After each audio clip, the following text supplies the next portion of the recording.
Welcome to my new vlog. मी अमृता। आज बनवूया आपण ब्रेड पकोडा। सर्वप्रथम हे आलू स्वच्छ धुवून आणि उकळून घेऊया। आलू आपण उकळायला ठेवले। एका साईडला आपण मिरचीचा ठेचा बनवून घेऊया। त्यासाठी लागणारे 4 ते 5 मिरची आणि 4 ते 5 लसूण कळ्या, थोडं जिरं। आता आपण हे बारीक करून घेऊया। आलूची चटणी बनवण्यासाठी सर्वप्रथम आपण तेल तापवून घेऊया।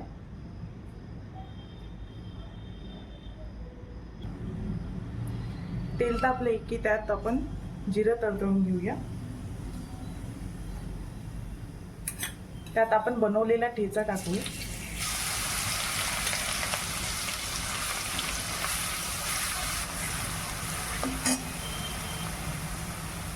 या स्टेजला कढीपत्ता पण ऍड करूया।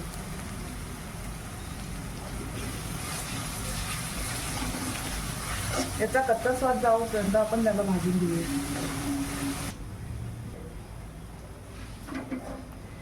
70 to 80% भाजलेले या ठेच्यात हळद ऍड करूया।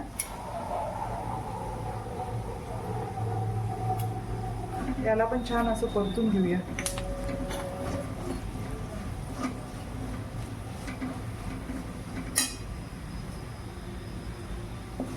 हे परतली।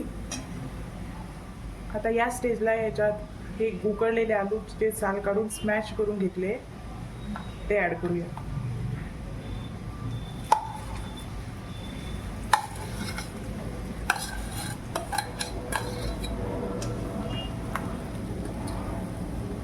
या स्टेजला गॅस ऑफ करून घेऊया।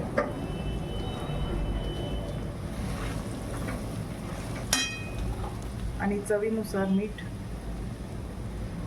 ऍड करूया।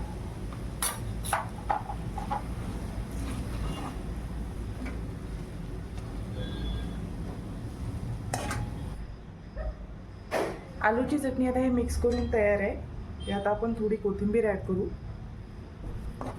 आणि हे बॅटर साईडला ठेवू। पकोड्यासाठी लागणारं बेसनचं बॅटर आपण तयार करून घेऊया।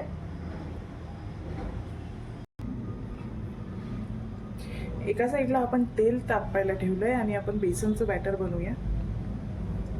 हे मी 1 वाटीच्या जवळपास बेसन घेतलंय। त्यात मी थोडं मीठ ऍड करते आणि किंचित हळद। हे मिक्स करून घेऊया प्रॉपर। या स्टेजला तुम्ही बेकिंग सोडा टाकला तरी चालेल।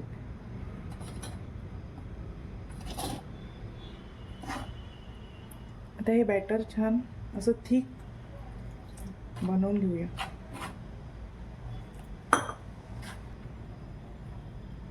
हे बेसन बॅटर तयार आहे। हे या कन्सिस्टन्सीमध्ये असलं पाहिजे। आपण यात आता थोडं गरम तेल ऍड करूया जेणेकरून आपले ब्रेड पकोडे कुरकुरीत होतील।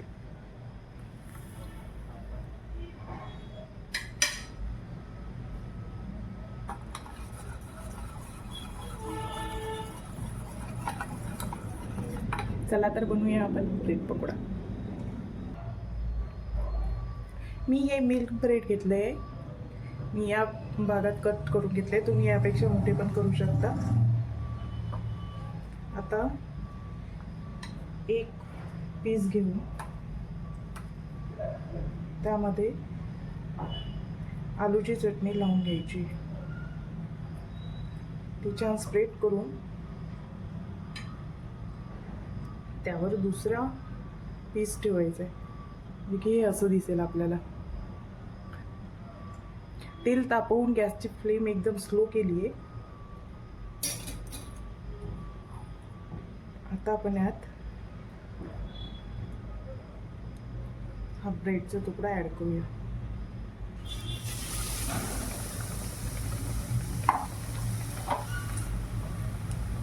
सेम प्रोसेस आपण दुसऱ्यासाठी पण करूया। आलूची चटणी घेऊन ती चांगली स्प्रेड करून दुसरा पीस ठेवून ते थोडं प्रेस करायचंय आणि बेसन बॅटर मध्ये डिप करून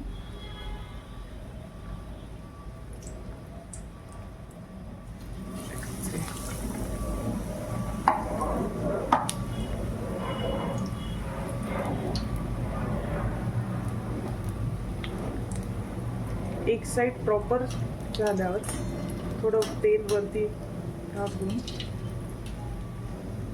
हे पलटवून घ्यायचं. सेम सेकंडसाठी पण हे आपण पलटवून घेऊया आणि दुसऱ्या साईडला पण प्रॉपर असं गोल्डन कलर येऊपर्यंत तळून घेऊया. बघू शकता हे छान असे गोल्डन कलर ब्राऊन कलर झाले दोन्ही साईडला, छान पकले आहे. आपण याला आता काढून घेऊया. मी हे स्लो फ्लेमवर केले. बघू शकता किती कुरकुरीत आवाज येतोय.